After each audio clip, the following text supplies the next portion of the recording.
I never expected my day-to-day routine to change so drastically. Caring for patients had always been about maintaining boundaries, following protocols, and offering comfort without crossing lines. I prided myself on professionalism, on keeping my emotions locked away behind a steady, reassuring smile. But when he arrived, something in the ordinary rhythm of my work shifted in a way I hadn't anticipated. He wasn't like the others. There was a subtle gravity in his presence, a quiet intensity that pulled attention without asking for it. At first, I told myself it was empathy, a natural response to someone clearly struggling. He had been through a lot, and his eyes carried a mixture of pain and curiosity that made him seem almost fragile, yet oddly magnetic.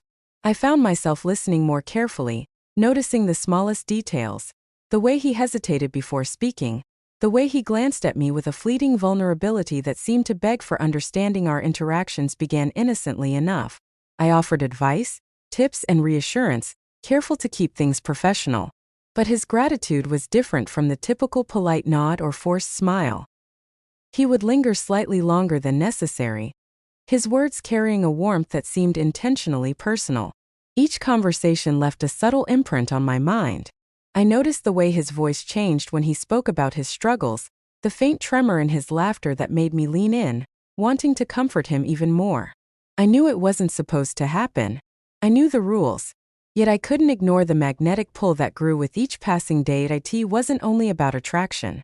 It was about the connection, something deeper than superficial desire. There was an emotional intimacy that neither of us had invited, yet it thrived in the spaces between our words. I began to anticipate his visits, replaying conversations in my mind long after he had left. I found myself crafting advice with extra care, offering support beyond what my duties required, all under the guise of concern. At times, I caught myself lingering near his door longer than necessary, feeling a warmth in my chest I hadn't allowed myself to feel for years. That I struggled with guilt. The professional lines I had vowed never to blur were starting to feel like fragile threads, threatening to snap with every subtle glance or careful word. I would catch myself imagining what it would be like to cross the boundary, to allow a touch, a whispered word, a stolen moment that wasn't meant to exist. And yet there was a thrill in it, a dangerous excitement that made my pulse quicken and my thoughts race. By the time he left that day, thanking me in a voice that was unusually soft, I felt an unexpected ache, a longing that terrified me. The routine I had clung to was gone. Something had shifted irreversibly, and I knew that whatever happened next would change everything. The moment I realized I was crossing a line came gradually, almost imperceptibly. One evening, he lingered after our session ended, asking questions that had nothing to do with his condition. I stayed, offering answers and advice, aware of the late hour, aware of the quiet office around us. It felt wrong, yet I couldn't pull away. Our conversation shifted naturally from his struggles to our personal lives, and I felt a strange sense of vulnerability in sharing small fragments of myself. I wasn't supposed to, but the words flowed, soft and unguarded, and he listened with an intensity that made my chest tighten. It started with small gestures, a hand brushing against mine while passing a notebook, a lingering touch on his shoulder for reassurance. Innocent in appearance, but charged with attention neither of us addressed directly. I could feel the energy shift, the subtle pull drawing us closer despite my attempts to maintain control. Every glance held a question, every smile a temptation. I caught myself imagining what it would be like to stay after hours just for the sake of these moments, to let the professionalism fade into something more intimate. He began to share things he hadn't with anyone else, fears, regrets, desires whispered in confidence. And I responded with empathy, but also with a curiosity that startled me. I noticed the way his eyes lingered, how his tone changed when speaking to me, and how easily he laughed at the smallest jokes. Each detail made it harder to think clearly, harder to maintain the boundaries I had once considered unbreakable. I told myself it was just human connection, just the natural result of caring deeply for someone, but the flutter in my stomach, the warmth in my chest, betrayed the truth I refused to name. One evening, he leaned forward, a question in his eyes that went unspoken. I felt the weight of it, the silent acknowledgement of mutual understanding. Neither of us crossed the line in words, but the air around us was charged, thick with tension. I was painfully aware of the risk, the ethical breach, but also of the thrill, the undeniable attraction that made it almost impossible to leave. My mind raced with guilt and anticipation, each moment stretching unbearably by the time he left that night. The goodbye was loaded with meaning neither of us acknowledged. A slight touch on the back, a whispered "thank you," lingered far longer than it should have. I watched him go, heart pounding, hands trembling slightly, aware that I had stepped onto dangerous ground. The professional mask I wore had cracked, revealing an unexpected desire I could neither ignore nor justify. Something had shifted irreversibly between us, and I knew that every decision from this point forward carried consequences I wasn't sure I was prepared to face. The line had been crossed, silently, subtly, but undeniably. And the question that haunted me as I returned to an empty office was whether I would be able to resist the pull, or if I even wanted to. After that night, I tried to create distance. I answered less, avoided eye contact, found excuses to stay busy whenever we visited. I told myself that ignoring the discomfort would make it disappear. But the harder I pulled away, the more aware I became of how deeply his words had settled inside me. They echoed in quiet moments, especially when my husband was absent, lost in his routines and exhaustion. His father never chased me openly. That was the part that confused me the most. He remained respectful in front of everyone, careful with his tone, controlled with his presence. But when we were alone, even briefly, there was an intensity in his attention that felt deliberate.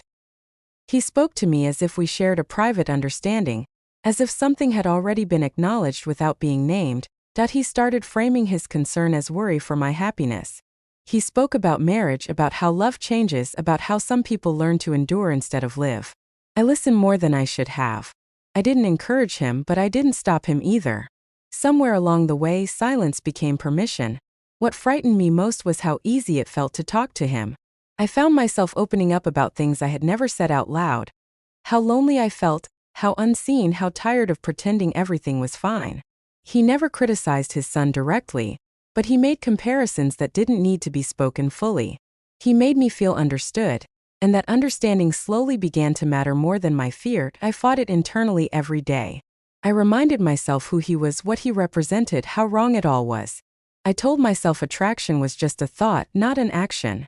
But thoughts have weight, and mine were starting to pull me in directions I didn't recognize. I began noticing his presence before he spoke. I became aware of the way his voice affected me. That realization filled me with shame. Then one afternoon he said it plainly. Not crudely. Not aggressively. He said he felt something he had no right to feel but felt it anyway. He said he had tried to ignore it, but pretending hadn't changed the truth. I remember my hands trembling, my breath shallow, my mind racing for the right response. I wanted to leave, to shut it down completely. Instead, I stayed still. I told him it was wrong. I told him it could never happen. He didn't argue. He only said that feelings don't disappear just because we wish them away. That response unsettled me more than pressure ever could. There was no force, no demand, just certainty. After that, everything changed inside me. I started measuring my days by moments of avoidance and moments of weakness. I felt guilty even when nothing happened. I felt disloyal simply for thinking. I looked at my husband and wondered when I had stopped wanting to tell him everything. What scared me most wasn't his desire. It was my hesitation. The pause before saying no. The way I replayed his words when I was alone.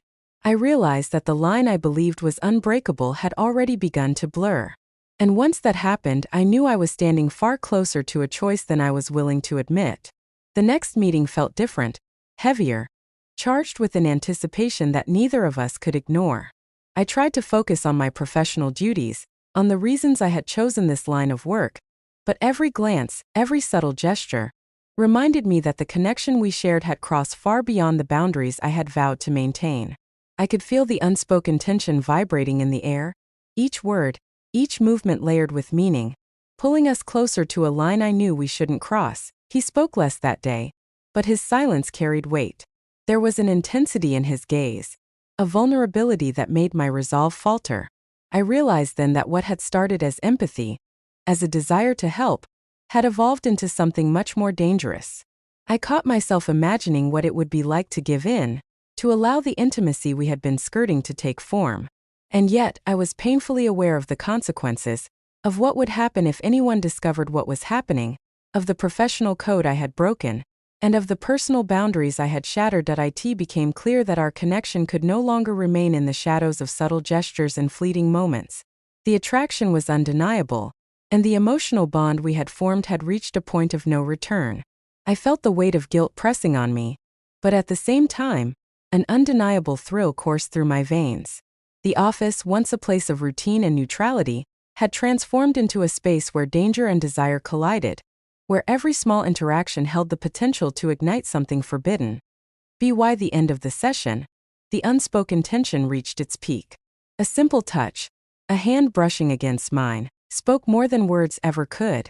His gratitude, expressed in a voice heavy with meaning, carried the weight of an understanding we both shared but never admitted. I realized then that the line we had skirted was no longer a boundary, it was a bridge, and we had already crossed it in ways that could not be undone.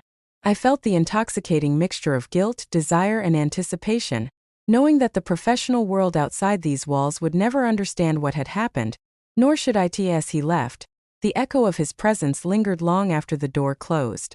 I sat back, trembling slightly, aware that the choices we had made would have consequences, both seen and unseen. Yet, amidst the chaos of emotions, I felt alive in a way I hadn't in years. The connection, the tension, the forbidden allure had transformed a routine day into something unforgettable, something that would haunt my thoughts and dreams for a long time to come. I knew that whatever came next, whether it was discovery, confrontation, or continued secrecy, we had crossed a threshold and there was no going back. The line had been broken, the rules bent, and our lives intertwined in ways that were as thrilling as they were dangerous, leaving me to wonder how far desire could take us before reality demanded its due.